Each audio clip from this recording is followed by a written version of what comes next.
Hello, and welcome to Ancient Tale Weaver. In our last story, we saw the end of the Trojan War. We saw the city burn, the heroes victorious, and the ships, heavy with gold and slaves, set sail for home. For Odysseus, this journey would take 10 long years, but for the leader of the entire Greek army, the High King Agamemnon, his journey would be much shorter, and his homecoming would be far more terrible. You see, Agamemnon was a winner. He had conquered the unconquerable city. He was the king of kings, but he was also cursed. He was the son of Atreus.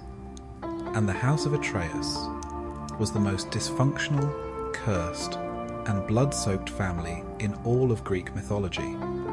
Agamemnon thought he had won a war for honor, but he had forgotten that the war he truly belonged to was the one waiting for him at home. This is the story of the Oresteia. It's a story of a curse that spans 5 generations, a story of murder, betrayal, cannibalism, and the price of victory.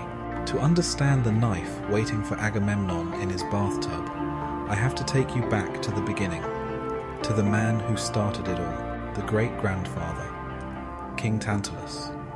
Tantalus was the original favoured human. He was a son of Zeus, and the gods loved him. They loved him so much, they invited him to Olympus, to dine at their own table. He ate their nectar, he drank their ambrosia, he heard their secrets. And this is where the rot began. His privilege bred arrogance. He grew to see the gods not as his patrons, but as his peers. He decided to test them, to see if they were truly all-knowing. He invited the gods down to his own palace for a feast, and, as the main course, he did the unthinkable. He took his own son, Pelops. He killed him, he chopped him up, and he cooked him into a stew. He served his own son to the Olympians. The gods, of course, knew. They were gods.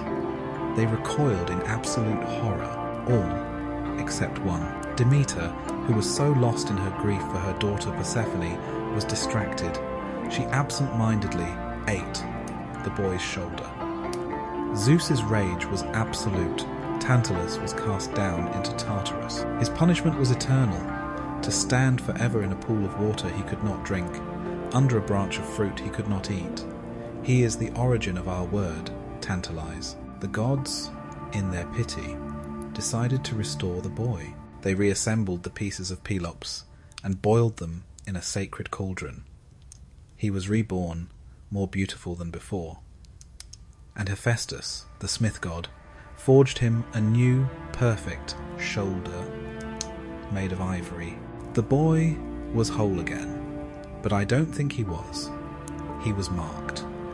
The first victim and the first survivor of this cursed bloodline. Pelops grew into a great hero.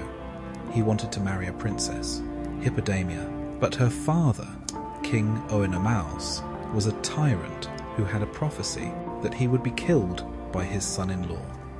So, he made an impossible bargain. Any suitor must beat him in a chariot race. If they won, they got his daughter. If they lost their head. 13 suitors had tried, and 13 heads were spiked on his gates. Oenomaus had divine unbeatable horses, a gift from his father Ares. The race was unwinnable. Pelops knew this. So, he didn't try to win with strength. He, like his father, cheated. He went to Oenomaus's own charioteer, a man named Myrtilus. He bribed him. "Help me win," Pelops promised, "and you can have half my kingdom, or, in some versions, the first night with his new bride." Myrtilus, greedy, agreed. He sabotaged his master's chariot. He replaced the bronze linchpins with pins made of beeswax. The race began. Just as Oenomaus was about to win, the wax melted. The wheels flew off. The king was dragged to his death. Pelops had won. He had his kingdom. He had his bride. And then it was time to pay his accomplice. Myrtilus came to collect his reward, but Pelops, the hero, was disgusted by the traitor. He had no intention of paying. He murdered him. He threw Myrtilus from a cliff into the sea, and as Myrtilus fell, he screamed the true curse, the curse that would define this family. A curse on you, Pelops, and a curse on your sons and your sons' sons. May you be forever betrayed by your own kin. May you die at the hands of your own family. The House of Atreus was now truly damned. Pelops had 2 sons, Atreus and Thyestes, and they hated each other. A prophecy declared that the king of Mycenae would be the one who possessed a golden fleece.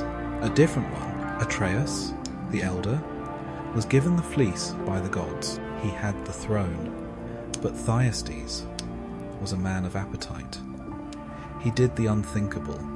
He seduced Atreus' wife Aerope. She, in her betrayal, gave him the fleece. Thyestes stole the throne. Atreus was exiled. But Atreus was the son of Pelops.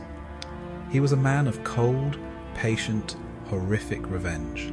He pretended to reconcile. "Brother," he said, "come back, let us rule together." Thyestes, arrogant and foolish, agreed. Atreus held a great reconciliation feast. "I have a special dish just for you," he said. While Thyestes was in exile, Atreus had captured his young sons. He murdered them. He cooked them. He served his brother. A stew made of his own children. Thyestes ate, praising the food. "What is this wonderful meat?" he asked. Atreus smiled. "You're eating your sons." And he rolled out a platter with the severed heads and hands of the boys. Thyestes' grief was so absolute it shattered the world. The sun itself stopped in the sky and reversed its course rather than look at such a horror. The curse of Tantalus, the sin of the father, had been repeated. But worse, Thyestes fled, his soul damned. He went to the oracle. "How?" he begged.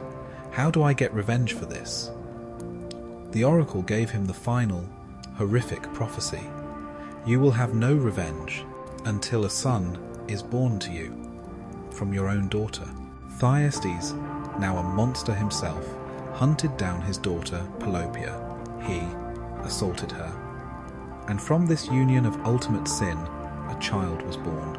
A child whose entire purpose, whose very DNA was pure, distilled vengeance. His name was Aegisthus. He was born to kill the son of Atreus.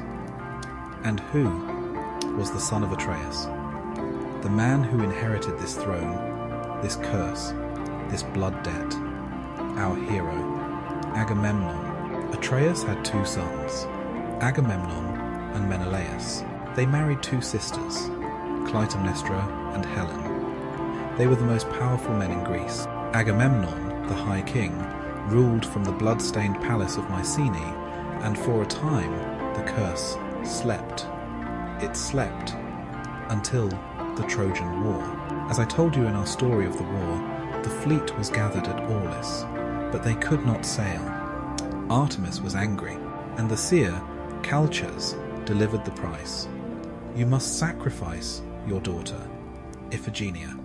Agamemnon, the king, was trapped. Would he be a father or a king? Would he honor his family or his ambition? Agamemnon chose ambition. He chose the war. He repeated the sin of his family. He sacrificed his own child for a political gain. He had no idea who he had just awakened. He sailed for Troy. He left behind his wife, Clytemnestra, the mother of the murdered girl, and for 10 long years, while he was playing hero on the fields of Troy, she was at home, and she was not grieving. She was waiting. She was a woman carved from ice, her heart consumed by a single, cold purpose: revenge. Her husband had murdered her daughter, and she would have his life. And in her waiting, she found the perfect partner. A man who appeared at her court, whispering poison. A man whose entire life was a prophecy to kill her husband.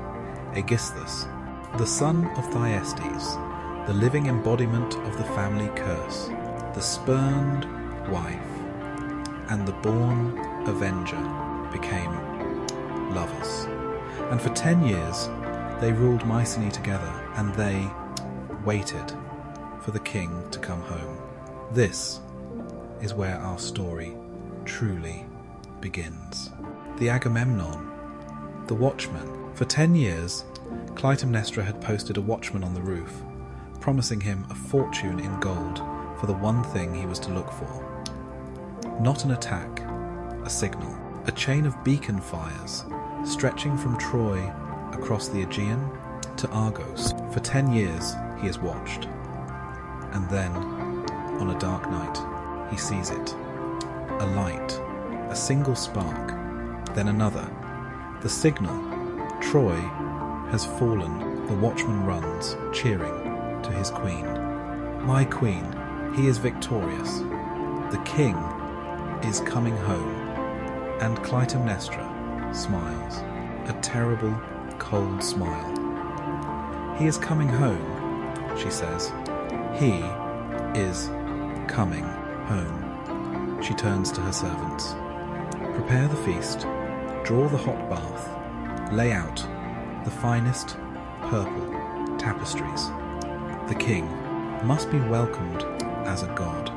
The trap was set. The curse of Myrtilus, the sin of Tantalus, the feast of Atreus. It was all coming to a head. The avengers were ready, and the hero was sailing right into their hands. Hello, and welcome back. When I left you, the beacons were lit. Troy had fallen, and Queen Clytemnestra, her heart a cold stone of vengeance, was waiting for the husband who had sacrificed their daughter. Now, the king arrives. He is Agamemnon, son of Atreus, king of kings, vanquisher of Troy. He has survived a 10-year war. He has survived the storms that Poseidon sent to destroy the Greek fleet on their way home. He is arrogant, he is triumphant, and he is utterly, fatally blind to the fact that the real war, the one that matters, is the one waiting for him inside his own home. He has forgotten his sin at Aulis. He has forgotten the curse on his house. He expects a hero's welcome.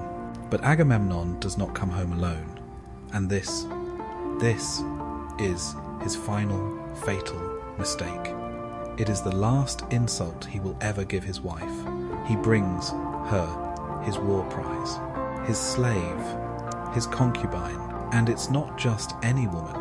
It is Cassandra, the princess of Troy, the prophetess cursed by Apollo to always speak the truth and never be believed. He has brought his mistress, a living symbol of his infidelity, into the very home of the wife he betrayed, the woman whose child he murdered. He steps onto his soil, a victor. Clytemnestra, his wife, sees this. She sees the woman, and the last flicker of any wifely duty she had dies. Her resolve, which was already iron, now becomes divine. Clytemnestra comes out to meet him, and this, to me, is the most brilliant part of the play. She doesn't scream, she doesn't cry, she performs. She gives the greatest, most deceitful speech in all of theatre. "Oh, my king, my watchdog, the husband I have waited for. 10 years I have sat, alone, weeping, fearing every rumour of your death." She fawns over him, she praises him as a god. And then she unrolls her trap. Her servants roll out taplon, not just carpets. These are sacred purple or crimson tapestries, the colour of blood, the colour of the gods. "Step down, my lord," she says, her voice like honey. "Step down from your chariot, and do not let the foot that stamped out Troy touch the common earth. Walk this path of crimson into your home." And Agamemnon hesitates. He knows this is wrong. He knows this is hubris. In ancient Greece, this dye, this purple, was worth more than its weight in gold. To walk on it, to waste a kingdom's fortune, was an act of arrogance so profound, only a god could get away with it.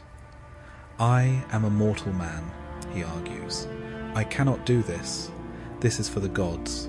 This will earn their envy." But Clytemnestra is a master of psychology. She goads him. She insults his pride. "Oh, are you afraid? Is this what the great Priam of Troy would have done? He would have walked on it. Are you so timid? So afraid of what the people will say?" She emasculates him, and Agamemnon, the high king, the victor, cannot stand to be seen as weak. His pride is stronger than his piety. "Fine," he says, "I will do it." He takes off his boots, and he walks. He walks the long crimson path, his feet stained with the colour of blood, into his own home. He has just committed his final act of hubris. He has declared himself a god, and in that moment, I believe, he lost the protection of all the gods. He is doomed. Clytemnestra smiles, a brief flash of total triumph, and follows him inside. The great doors of the palace slam shut, but one person is left outside, Cassandra, the Trojan princess. She stands by the chariot, silent, refusing to enter. "And then," she screams, "she is a prophetess. She is having a vision. Blood!" she shrieks at the sky. "The smell, this house. It stinks of blood. The blood of children." She sees the curse. She sees the ghosts of Thyestes' children. She sees the feast. And then her vision shifts. She sees the present. A bull, a black horn, a bull trapped in a net, in the bath. A hand, a woman's hand, an axe. Oh, gods. Murder, she sees, in perfect, bloody detail, exactly what is happening inside the palace. She sees Agamemnon, unarmed in his bath, being trapped in a heavy robe, and she sees Clytemnestra, hacking him to death with an axe. The chorus of old men, they hear her, but she is cursed. They don't believe her. They think she is just a mad, foreign slave. "My own death too," Cassandra whispers. "I see it." Resigned to her fate, she, too, walks slowly into the house of death. A cry, a man's scream from deep within the palace. "Aiee, I am struck, a mortal blow, inside my own house." The chorus freezes. "Listen," who screamed, and then a second, weaker groan. "Aiee," again. A second strike. And then, terrible. Silence. The old men panic. What do we do? Do we break down the doors? Do we call the guards? But they are old. They are cowards. They are too late. The great palace doors crash open, and it is not a soldier. It is not Aegisthus. It is the queen, Clytemnestra, drenched in the blood of her husband and his prize. She stands there, breathing heavily, holding the bloody axe. She is not ashamed. She is not a murderer. She is justice. "Here he lies," she announces to the horrified elders. "My husband, dead, by my hand. I will not deny it. This was not a crime. This was a sacrifice." She boasts about the murder, how she trapped him in the bath, unarmed, entangled in a heavy, net-like robe. "Like a fish, I struck him," she boasts. "Not once, but 3 times. 1 for my daughter, Iphigenia. 1 for this Trojan whore he brought into my home. And 1, a final, thankful prayer to Zeus of the underworld." And then he appears. the man who has been whispering in her ear for 10 years, Aegisthus, the son of Thyestes, the living embodiment of the family curse. At last, he sneers, I see the light of justice. The son of Atreus has paid for the sins of his father. My father, the two lovers, the two murderers, stand together over the body of the dead king. They are the new, undisputed tyrants of Mycenae. But the curse is not over. It has just passed. The blood of Atreus is not extinct. Agamemnon had children. In the chaos of the murder, one loyal nurse, Agamemnon's other daughter, Electra, knew the prophecy. She knew Aegisthus would kill the male heir to secure his throne. She grabbed her young brother, the prince, Orestes, and she smuggled him out of the city. He was sent into exile, to be raised in a foreign land, waiting. Electra, she was left behind, a princess, now a virtual slave in her own home, forced to live under the boot of her mother's lover, the man who helped murder her father. For years, she would walk the halls of this bloody palace, her heart turning to stone, her grief turning to hatred, waiting, praying for the day her brother would finally come home. And so, time passes. 7, 8, 10 long years. Aegisthus and Clytemnestra rule with an iron fist. The city of Mycenae lives in fear. The true heir, Orestes, is a distant rumour, a ghost. The daughter, Electra, is a ghost in her own home, her hatred, the only thing keeping her alive. The curse of Tantalus seems to have finally found a new stable dark equilibrium. But the gods were not finished. The blood of a father must be avenged. The final and most terrible act of this tragedy was about to begin. The son was about to be called home. Hello, and welcome back to Ancient Tale Weaver. When I left you, the hero Agamemnon was dead, murdered in his bath by his wife Clytemnestra. The family curse had struck again. The usurper Aegisthus sat on the throne, and the palace of Mycenae was a fortress of blood and tyranny. But the curse was not finished. The bloodline of Atreus lived on. In the chaos of the murder, the king's young son, Orestes, was smuggled into exile, and his daughter, Electra, was left behind, a prisoner in her own home, her heart turning to stone, living for one thing, the day her brother would return. 10 years passed. Orestes was no longer a boy. He was a man, and like all heroes in this saga, his story begins at Delphi.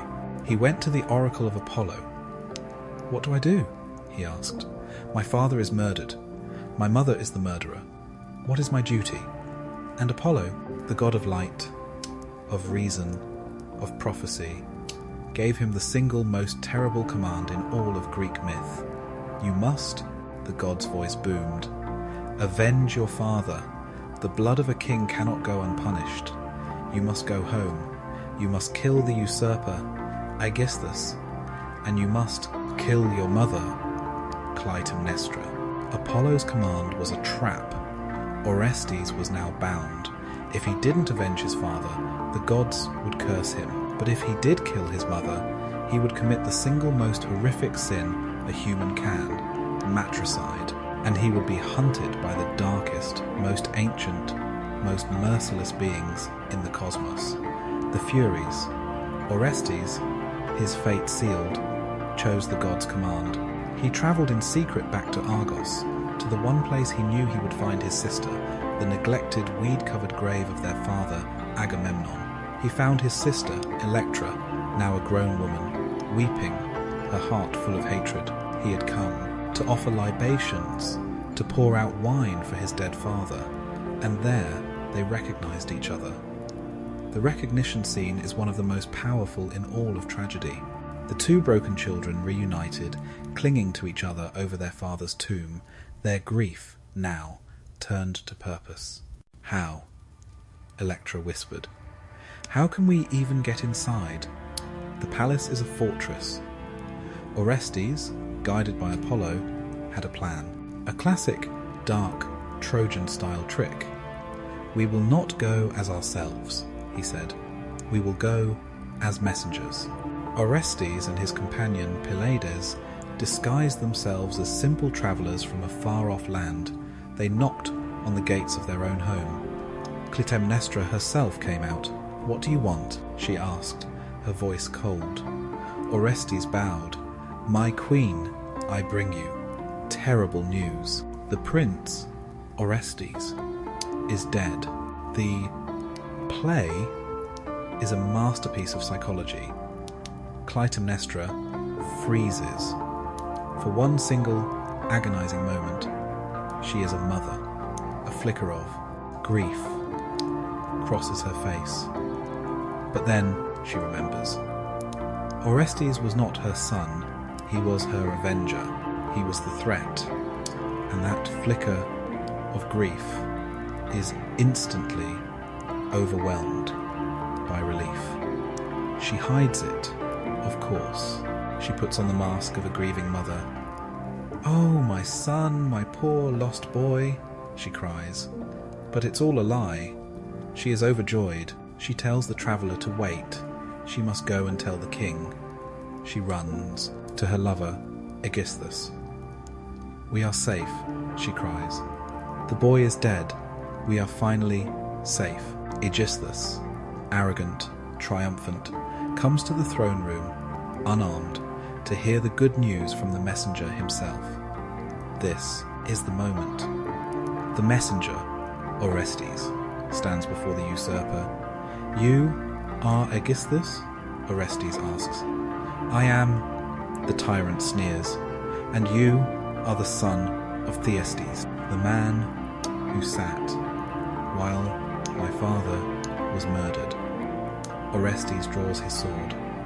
Aegisthus, unarmed, sees it. He sees the rage. He sees the face of Agamemnon. He has just enough time to scream. Orestes cuts him down. The first part of the vengeance is complete. The usurper is dead. The scream brings Clytemnestra running. She bursts into the hall. She sees the body of her lover, Aegisthus, and she sees him, the traveller. But he is no longer a traveller. He is Orestes. His disguise is gone. He is the avenger. "It's you," she whispers, her face white. She knows. The curse has come for her. She is a queen. She does not beg. She commands. "Aegisthus, my love, they kill us." "You call on a dead man," Orestes snarls, advancing. And then she plays her final desperate card. She, the mother who murdered his father, rips open her dress. She bares her breast. "My son!" she screams. "My child! Pity! Pity the breast that you slept at, that fed you. Pity your mother." And Orestes hesitates. His sword wavers. This is the moment. The entire curse, 5 generations of blood, comes down to this. He cannot. He is a son. He cannot kill his mother. He turns, his face a mask of pure agony, to his friend Pylades, who has been silent this whole time. "Pylades, what do I do? It is my mother." And Pylades speaks his time's one and only line in the entire epic. "What of Apollo's command?" he asks, his voice like cold stone. "What of the oath you swore? Better to be hated by all mankind than to be hated by the gods. The choice is made." Orestes turns back to his mother. His heart is dead. "You will be with the man you chose." He grabs her, and he drags her off stage to the body of Aegisthus, a final, terrible, off-stage scream. Orestes walks back out, his sword dripping. The matricide is complete. He has avenged his father. He has fulfilled Apollo's command. He is the new king. He holds up the bloody, net-like robe that she used to trap his father. "Behold!" he cries to the horrified chorus. "The justice of Zeus!" But, as he says it, his eyes widen. His triumphant smile freezes. He sees them. At first, it's just a whisper, a shadow. But then they take form, dripping from the blood of his mother. Dark, winged, ancient goddesses. Their hair is a mass of living, hissing snakes. Their eyes weep blood. They are the Erinyes, the Furies. The most ancient, most primal, most merciless beings in the cosmos. They are older than Zeus. They are the personification of blood guilt. And they hunt only one. Crime, kinslaying. Orestes has just committed the worst sin of all. "They're here!" he screams. "Can't you see them? They're black. They're like gorgons." Hissing. "They're hunting me. Apollo! Apollo, help me!" The chorus sees nothing. They just see their new king. Suddenly, violently, going insane. Driven mad by the Furies, Orestes, the new king, drops his sword and flees. He runs from his palace. He runs from his city. He runs. A haunted, screaming madman into the wilderness. The Furies follow.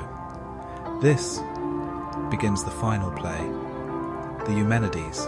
Orestes, hounded for months, or maybe years, finally makes his way to the one place that started it all, the Temple of Apollo at Delphi. He runs inside, a broken man, and clutches the Omphalos stone, the sacred center of the world.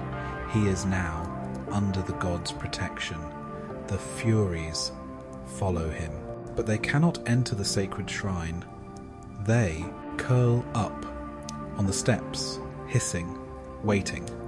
A pack of bloodhounds, sleeping. Apollo appears. He is trapped. He commanded the murder, but he cannot cleanse it. The Furies' law is older than his. "I cannot cure you, Orestes," Apollo says. "This is too old. This blood is too deep. This requires something new." "Where?" Orestes begs. "Go to my sister's city," Apollo commands. "Go to Athens. Let Athena judge this case." So Orestes, still haunted, makes his final journey. He arrives in Athens and begs at the statue of Athena, and the goddess of wisdom descends. She listens to Orestes' plea, to the Furies' rage, and she makes a monumental decision. She invents the jury. She invents the murder trial. The trial begins. The first in human history. The Furies are the prosecutors. "The case is simple," they shriek. "He killed his mother. He broke the sacred ancient law. He must die." Then Apollo speaks. The defense. His case is not simple, he argues. He did not act from rage. He acted on my command to avenge his father. And the bond to a father, the sower of the seed, is greater than the bond to the mother, who is but the field. This was not murder, it was justice. The jury of 12 mortals is deadlocked. 6 vote to condemn. 6 vote to acquit. A perfect tie. The cycle of vengeance is still unbroken. It all comes down to Athena. "It is my turn to cast the final vote," she declares, "and I vote for Orestes. I, too, honor the father. I was born of no mother, but from Zeus's head the father's bond is stronger. He is acquitted. He is free. Orestes collapses in relief. The curse is broken. The Furies, however, are enraged. "You have overthrown us," they shriek. "You have mocked the ancient laws. We will curse your city. We will bring plague. We will bring famine. We will never leave." And here is the final, beautiful, and most important part of the story. Athena does not fight them. She does not banish them. She persuades them. "Do not curse this city," she says, her voice full of wisdom. "Stay, stay, and be honored. You are the spirits of vengeance, yes, but you are also the spirits of justice. I will give you a new home, a sacred cave beneath this hill. You will no longer be the Erinyes, the Furies. You will be the Eumenides, the kindly ones, the protectors of Athens, and the Furies, their ancient rage soothed by a new purpose. Agreed. The Oresteia, the curse of the House of Atreus, is over. And I think this is the most powerful story in all of Greek myth. It is the story of evolution. It is the story of how humanity evolved. We started with Tantalus, with primal, animalistic sin. We moved to Atreus, with endless, cyclical revenge, blood for blood.